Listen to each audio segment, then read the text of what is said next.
조류학자가 새들을 연구하기 위해서 숲속에 들어가서 한동안 지냈습니다.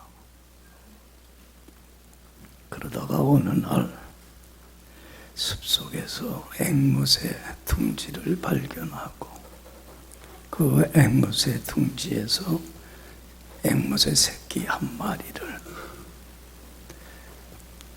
잡아서 끄집어냈어요. 그리고서는 자기가 기거하는 숙소에 와서는 세 장의 앵무새 새끼를 넣어놓고 그 마당 앞에 나뭇가지에 걸어놨어요. 그 세 장을. 그리고는 앵무새 새끼를 이렇게 지켜보면서 관찰을 하고 있는데 며칠 지냈을 때에 어미새가 그 앵무새 어미새가 어떻게 새끼가 거기 있는 걸 알고 날아와요. 그리고서는 아침 저녁으로 부지런히 그 자기 새끼에게 뭘 갖다 줘요. 먹이를 물어다 주는 거예요. 그러니까 사람이나 짐승이나 자기 자식 사랑하는 마음은 똑같은 것 같아요. 그렇죠? 계속 먹이를 날라다 주는데 어느 날 아침에 이 조류학자가 나가보니까 새장 안에 있던 그 새끼 앵무새가 죽어 있는 거라. 그러니까 왜 죽었는지 사인을 알아내야 되잖아요. 그래서 그 조류학자가 새끼 새를 해부를 했어요. 그랬더니 위에서 뭐가 나오냐면 독 있는 열매를 먹은 그 씨앗이 나오더라는 거예요. 여러분들 그 새라고 하는 것은 동물들은 본능적으로 자기가 먹어야 될 열매와 먹지 않아야 될 열매를 알아요, 몰라요? 알아요. 본능적으로 알아. 그래서 독 있는 열매들은 안 먹습니다. 그런데 이 어미새가 먹으면 죽는 독 있는 열매를 왜 새끼한테 먹여줬겠느냐는 얘기예요.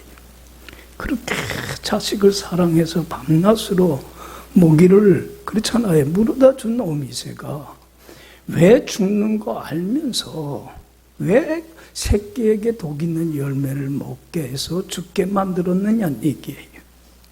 이유가 뭐일 것 같아요? 그러니까 어미새는 이렇게 생각했을 거예요. 새끼새가 평생 그 새장에 갇혀서 자유를 잃고 사느니 차라리 뭐가 낫다? 죽는 것이 낫겠다 해서 그거를 먹여서 죽게 만들었다는 얘기예요. 여러분들 사람이나 동물이나 다 똑같아. 제일 원하는 게 있다면 뭐예요? 자유라고 하는 거예요. 그래서 자유가 아니면 뭘 달라? 죽음을 달라고 하잖아요. 여러분들 생명만큼 소중한 것이 자유라고 하는 겁니다. 그래서 여러분 우리도 한번 생각해 봐요. 우리가 평생 어떤 좁은 공간에 갇혀서 평생 지내야 한다면 어떨 것 같아요? 그 견디지 못할 거예요. 그 고통은. 그렇잖아요. 자유를 빼앗는 것만큼 큰 무서운 형벌은 없어요. 자유만큼 소중한 것 없어요. 자유는 지킬 줄 알아야 돼. 그래서 여러분들 정치적인 탄압과 억압을 받는 사람은 뭐로부터 자유를 얻기를 원해요? 정치적인 자유를 얻기를 간절히 갈구합니다. 여러분 물질적으로 곤핍함을 당하고 어려움에 처해 있는 사람은 뭐로부터 자유하기를 원해요? 경제적인 자유를 얻기를 간절히 바랍니다. 그래서 재물로 인해서 걱정 근심 없이 풍족하게 누구나 다 지내기를 원합니다. 여러분들 육신의 질병이나 장애로 인해서 참 삶 사는 걸 힘들고 고달픈 사람들은 뭘 간절히 원합니까? 질병으로부터 장애로부터 자유함을 얻는, 자기를 힘들게 하고 고통스럽게 하는 이것으로부터 벗어나고 싶어하는 신체적인 자유를 갈구를 합니다. 여러분들 마음의 평화를 빼앗아가는 불안과 두려움과 근심과 걱정과 탐욕과 미움과 증오와 욕심과 이런 모든 시기 질투심으로부터 여러분들 마음의 평화를 빼는 이 모든 것으로부터 우리는 벗어나고 싶어요? 안 벗어나고 싶어요? 다 벗어나고 싶어요. 그리고 마음의 평안을 얻는 마음의 자유를 얻기를 누구나 다 갈구합니다. 여러분들,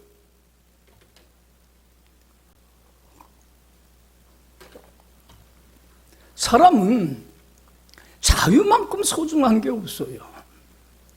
여러분들 자신의 잘못으로 인해서 양심의 가책을 받으면서 죄책감으로 괴로워하는 사람은 무슨 자유를 얻기를 원해요?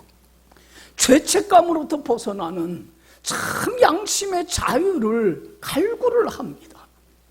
잘못된 식습관이나 잘못된 삶의 방식이나 잘못된 가치관이나 하나님 자녀 보기에 합당치 못한 모든 습관들, 잘못된 사상들, 잘못된 종교관들, 이런 모든 것으로부터 나를 힘들게 하는 모든 문제로부터 뭐 하길 원해요? 벗어나기를 원합니다. 그래서 참 자유롭게 살기를 누구나 다 간구합니다. 그래서 사람들은 자기를 힘들게 하는 문제로부터 벗어나려고 막 발버둥을 치고 애를 써보지만 벗어나지를 못하니까 많은 사람들이 뭘 해요? 좌절하고 낙심하고 실망을 하고 자포자기합니다. 에이, 그냥 이렇게 살다가 가지. 벗어나고자 하는 그런 열망조차도 잃어버리고 체념하고 현실에 그냥 안주하여 자유를 잃어버린 채 그대로 살아갑니다.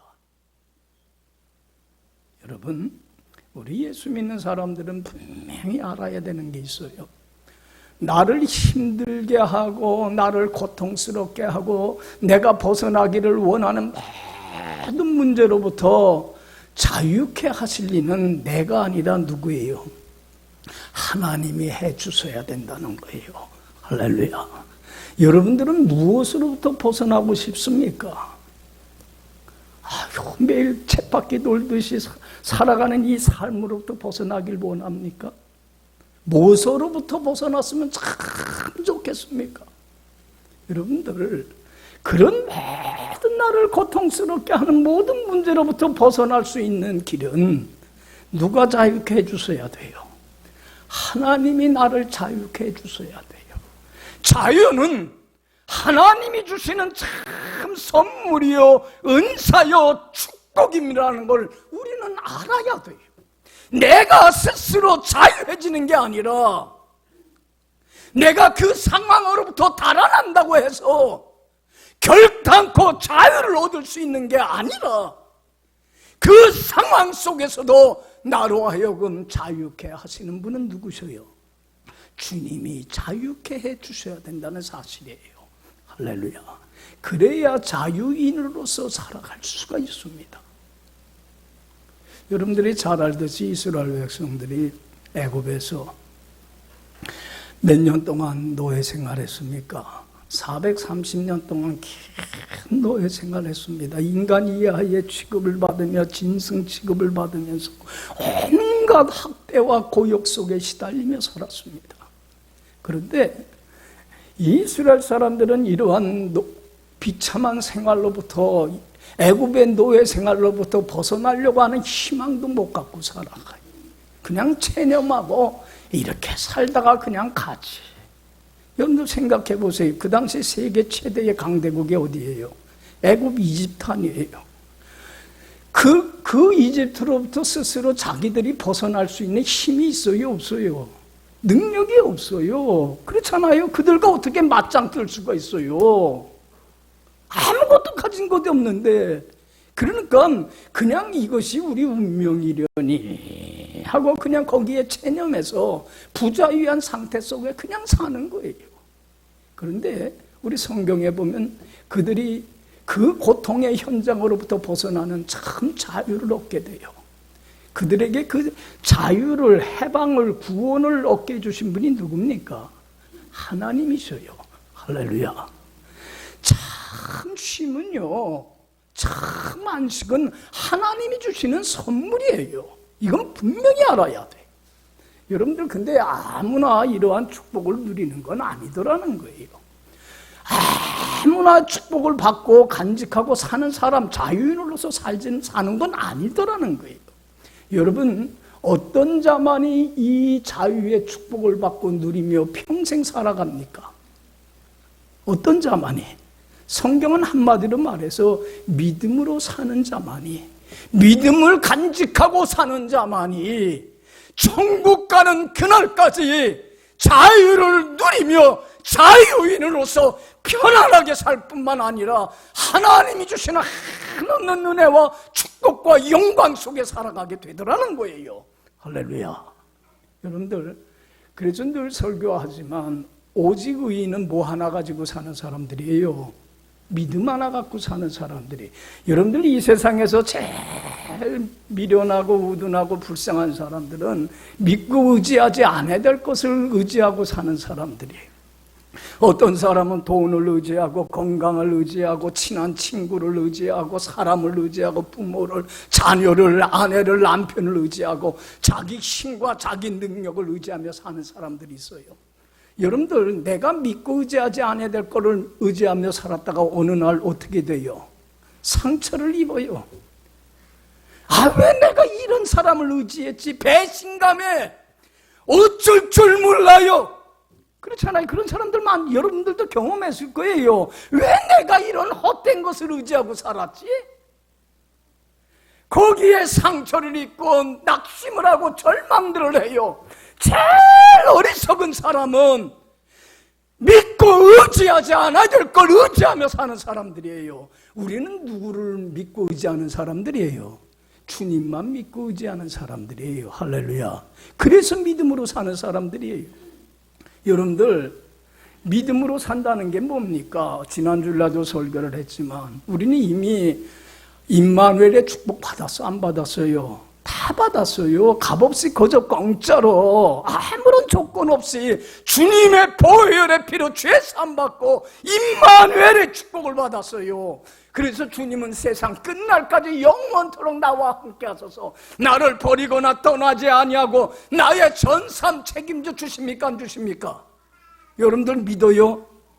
이거 확신해야 돼. 조금도 의심하지 말고 나와 함께 하시는 주님이 나의 전생에 책임져 주실 걸 믿고 우리 할 일이 뭡니까? 내 본분만 하면 돼요. 내 할 바만 하면 돼요. 내 분깃만 지키면 돼요. 하나님 하실 일을 내가 하려고 하지 말고 겸손하게 내 할 바만 하면 돼요. 믿음으로 사는 사람들은 주님께서 전생에 맡기고 나 할 일은 뭡니까? 주님 말씀을 전적으로 어떻게 하고 수락하고 받아들이고 청정하고 그리고 전적으로 100% 절대적으로 복종하며 살면 되는 거예요. 할렐루야. 내 할 바만 해요. 여러분들 믿음은 뭐예요? 한마디로 순종이에요. 주님 하신 말씀 그대로 믿고 따르고 순종하는 일만 하면, 여러분들 보세요. 주님께서는 여러분들 삶의 경험, 현장에서 경험해요. 내가 벗어나기를 원하는 모든 문제로부터 뭐하게 하시는? 자유케 해주시는. 내가 그렇게 힘들고 고달픈 상황으로부터 벗어나려고 발버둥 쳤지만 되지 않았던 그 자유가 찾아오고, 그리고 그 믿음의 그릇 위에 한없이 하나님 부어주시고 채워주시는 은혜와 축복을 경험하고 체험하고 맛보게 돼요. 할렐루야. 여러분들, 체험적인 지식은요, 경험은요, 믿음의 산물이고 믿음의 결과예요. 예? 왜 나는 체험을 못할까 하는 사람들이 있어요.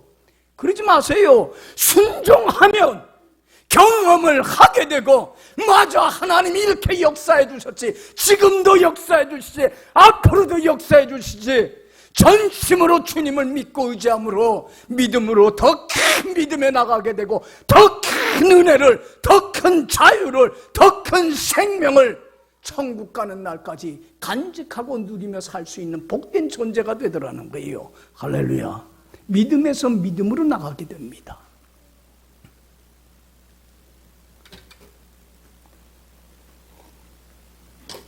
여러분, 수도꼭지를 틀면 물이 쏟아져 안 쏟아져요? 물이 쏟아지잖아요. 그런데 여러분들 그 쏟아지는 물을 담으려면 반드시 뭐가 있어야 돼요? 뭐가 있어야 돼요? 그릇이 있어야 되는 거예요. 그릇이 없으면 담아요? 못 담아요? 다 옆으로 쏟아져 나가버리고 말아. 그렇잖아요. 여러분들, 하나님이 쏟아 부어주시는 하나님의 은혜와 축복을 받는 유일한 그릇은 하나예요. 뭐예요? 믿음이라는 그릇이에요. 주님께 전적으로 100% 맡기고 임마누엘 되신 주님께 내 할 바 주님의 말씀을 전적으로 수락하고 청종하고 전적으로 100% 순종하며 주님과 함께 동행하는 삶만 살면 주님이 한없는 자유를 맛보고 경험하며 살게 해주시더라는 거예요. 할렐루야. 할렐루야. 여러분들은 믿음으로 삽니까? 왜 우리가 자유를 왜 못 누립니까? 왜 주님이 풍성한 축복을 채워주시는 영광에 참여하지 못합니까? 뭘 잃어버려서 그래? 믿음을 간직하지 못해서 그래. 믿음을 잃어버리기 때문에 그러는 거예요. 이유는 하나예요. 그렇지 않아요? 여러분들, 저는 루스드라 사도행전 14장에 보면 루스드라의 그 이야기 나오는 얘기를 참 좋아해요. 여기 봐요. 사도 바울은 그 복음을 전하러 나가면 꼭 유대인들에게 먼저 가서 전해요. 유대인들이 모이는 회당에. 왜? 하나님 모르는 사람보다 하나님 알고 있는 사람들한테 전하는 게 쉽잖아요. 한마디를 하더라도. 근데 그 말씀에 선포되는 현장에 누가 있었어요? 태어날 때서부터 걸어본 적이 없는 안진뱅이가 있었어요.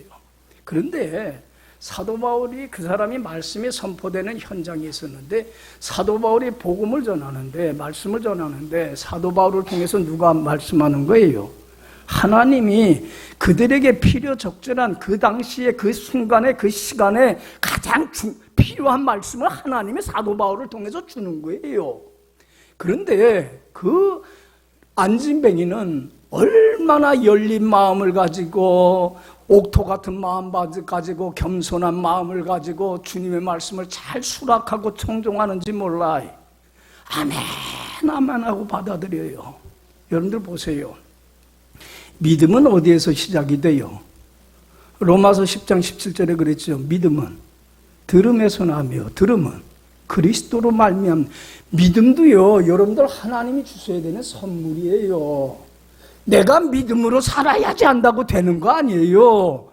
믿음도 주님이 주셔야 돼요. 그래야 믿음으로 살아요. 저는 이거 참 경험해요. 야, 주님이 믿음도 주셔야 되는구나.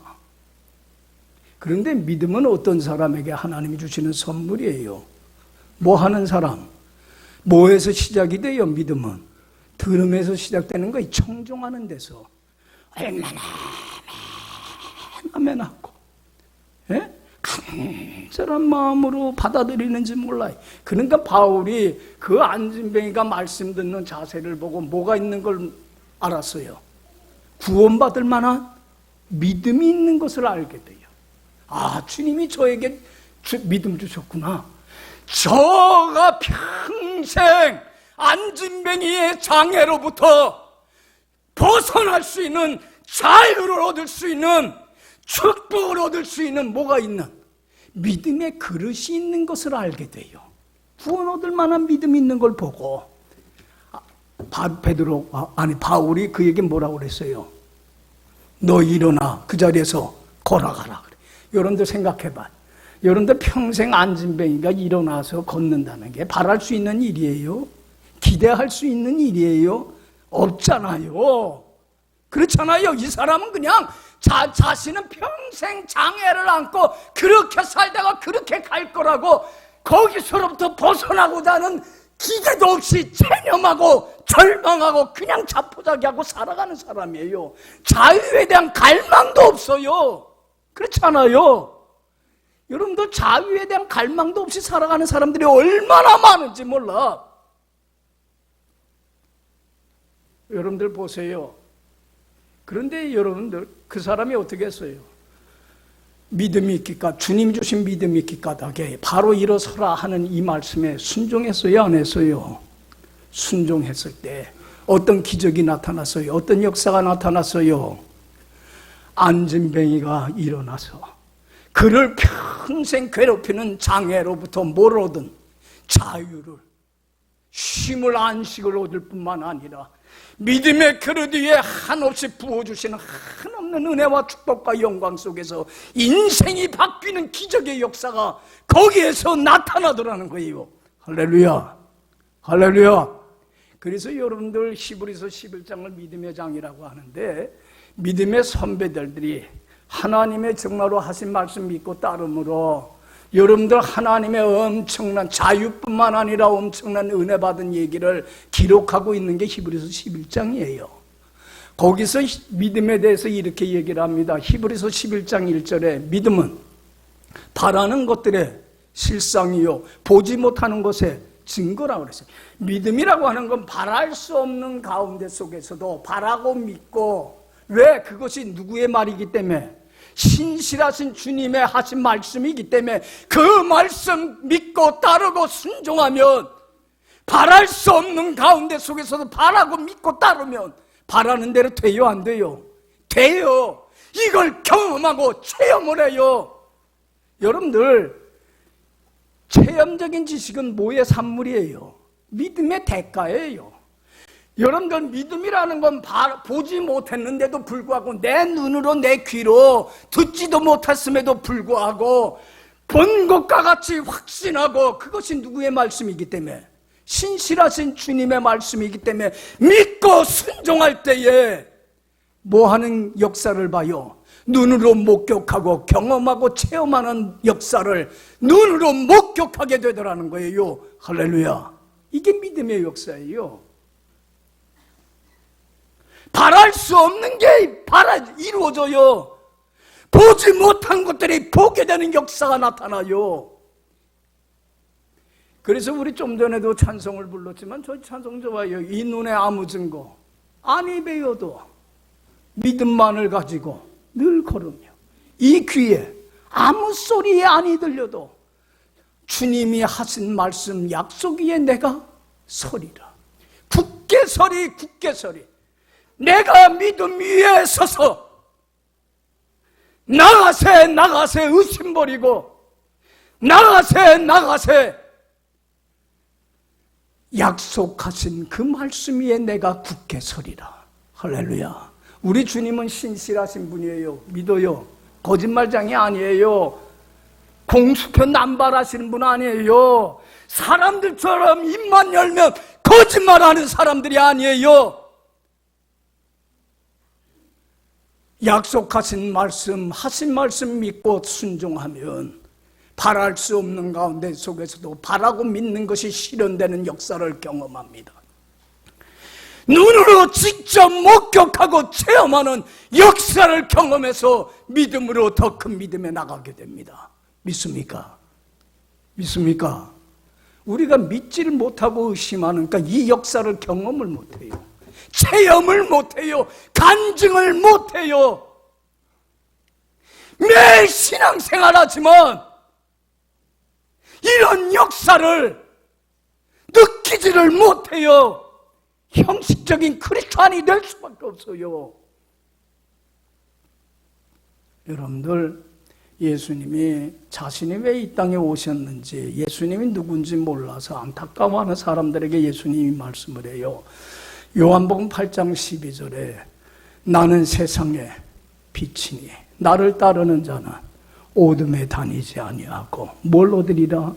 생명의 빛을 얻으리라. 여러분들, 예수님만이 세상의 빛이에요. 유일한 빛이에요. 여러분들, 빛 대신 예수님이 이 어두운 세상에 오신 목적은 사람들을 힘들게 하고 고달프게 하는 모든 어둠의 고통의 문제로부터 뭐해서?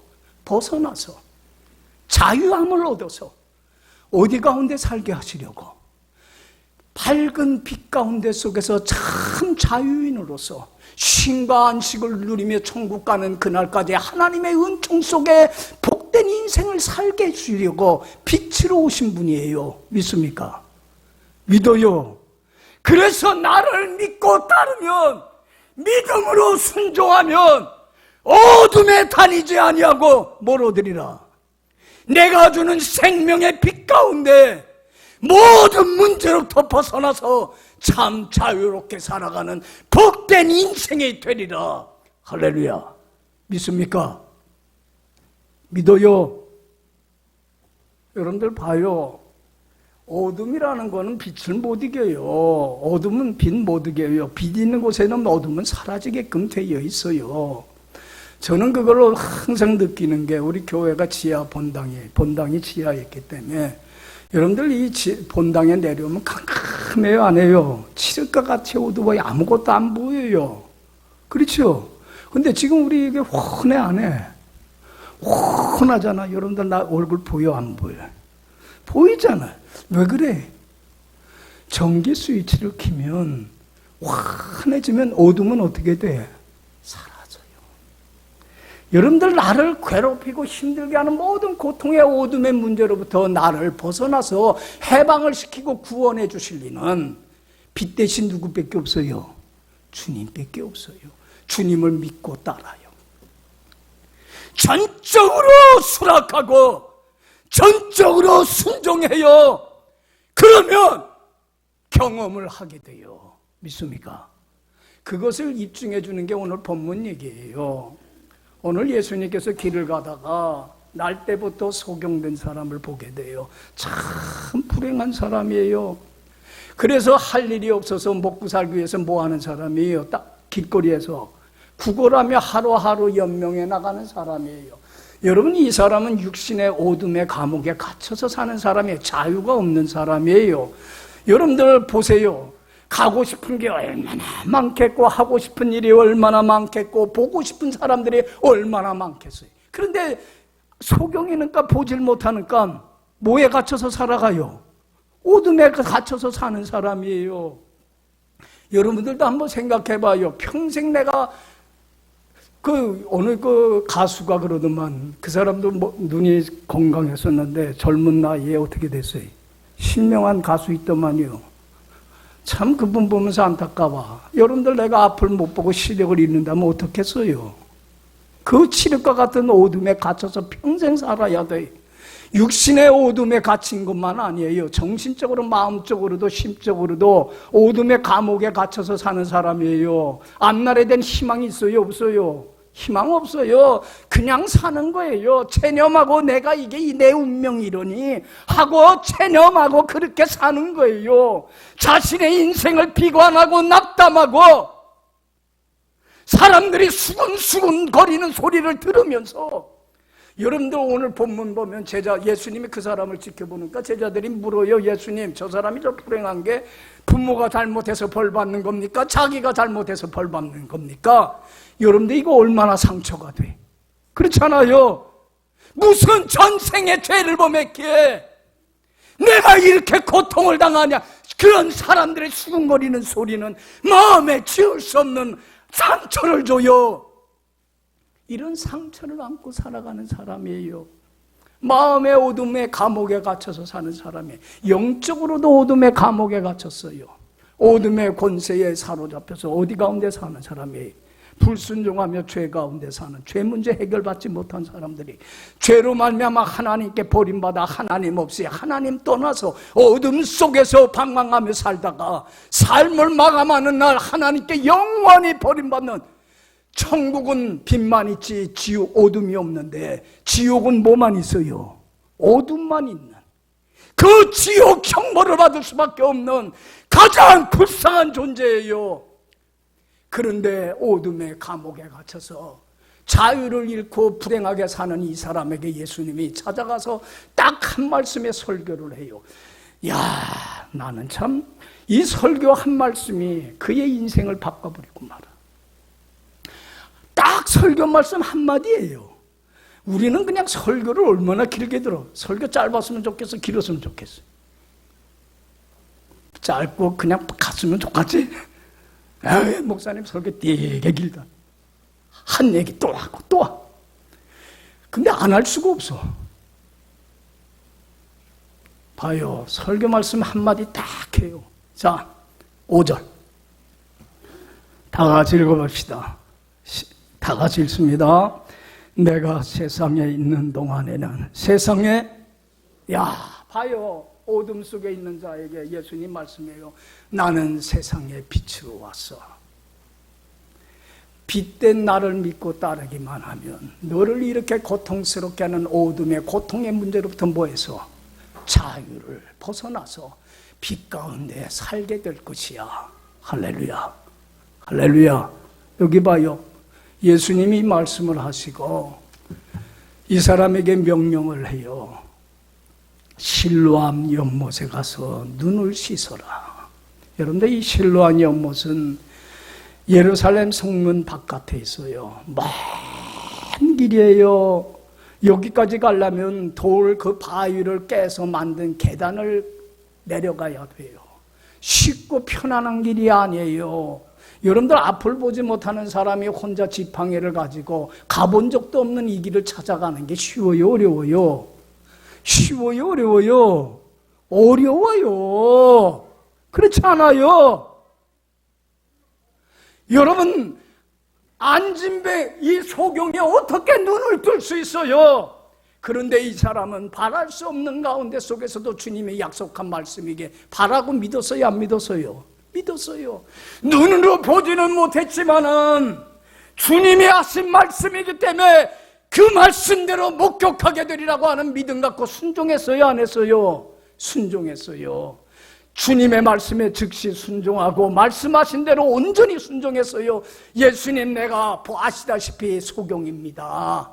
나 거기까지는 가본 적도 없고 몰라요. 아는 가까운 연못에 가서 씻으면 안 될까요? 타협하지 않았어요. 온전히 순종했어요. 가다가 길을 잃어버리고 헤맬 때도 있었고 넘어져서 무릎이 까지고 피날 때도 있었지만 끝까지 포기하지 않고 이 사람은 뭐 했어요? 순종했어요. 여러분들 보세요. 즉시 순종하고 온전히 순종하고 끝까지 포기하지 않고 순종했더니, 그 하신 말씀 믿고 순종했더니 어떤 기적이 나타났어요. 여러분들 7절 읽어봅시다. 다 같이 읽어봅시다. 이르시되 실로암 못에 가서 씻으라 하시니, 실로암은 번역하면 보냄을 받았다는 뜻이다. 이에 가서 씻고 밝은 눈으로 왔더라. 할렐루야. 여기 봐요. 순종했더니 그 고통스럽게 하는 모든 어둠의 감옥으로부터 뭘 얻었어요? 자유를, 빛을, 쉼을, 안식을 얻을 뿐만 아니라 믿음의 그릇 위에 하나님이 부어주시는 한없는 은혜와 축복을 경험하고 맛보며 인생이 바뀌는 기적의 역사가 나타나, 내가 전에는 이렇게 어둠 속에서 불행하게 살았는데 빛 대신 주님의 말씀을 순종했더니 내가 이렇게 빛 가운데 살게 됐노라고, 빛의 사자가 되어서 많은 사람들에게 빛 대신 예수님을 증거하는 사명을 감당하는 인생으로 바뀌는 역사가 나타나더라는 거예요. 할렐루야. 여기 봐요. 여러분들이 믿음으로 살려면 꼭 훈련 쌓아야 되는 게 있어요. 무슨 훈련 쌓아요? 순종의 아름다운 덕을 배우세요. 여러분들, 이거 훈련 쌓아서 배워야 돼요. 신앙은 훈련이에요. 그냥 되는 게 아니에요. 참 우리 신앙인들이 훈련이라는 개념이 없어요. 여러분들, 그 박세리 선수가 세계적인 골프 선수가 됐지만은 뭐 명예의 전당에도 이름이 들어간 은퇴 선수지만, 여러분들, 그 사람이 그렇게 골프를 잘 치기까지, 세계적인 선수가 되기까지는 뭐 했어요? 골프가 태어날 때서부터 골프 천부적으로 타고났어요? 아니에요.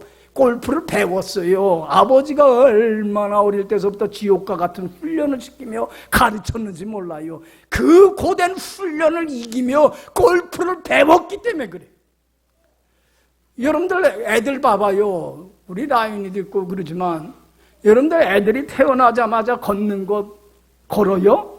태어나자마자 여러분들 자기가 식탁에 앉아서 젓가락질하고 수저하면서 밥 먹어요? 말하고 글을 써요? 아니에요. 어릴 때서부터 어떻게 하는 거예요? 배워야 되는 거예요. 순종도 배워요. 왜 안 배워요? 여러분들, 내 자신을 쳐서 누구에게 복종시키는, 그리스도께 복종시키는 훈련을 쌓아요. 뭐하는 훈련을 쌓냐면 즉시 순종하는 훈련을 쌓으세요. 할렐루야. 다음에 형편이 되면, 여건이 되면 내가 하지. 여러분 평생 안 해요. 즉시 순종하는 훈련을 쌓으세요. 순종을 배우세요. 두 번째는 온전히 순종하는 걸 배우세요. 빼지도 말고 더하지도 말고 주님이 말씀한 대로 어떻게 해요?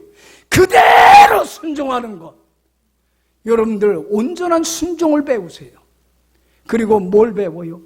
끝까지. 여러분들, 내가 주님께 내 인생을 맡기고 순종하면 얼마나 많은 안팎으로 불같은 시험이 와요.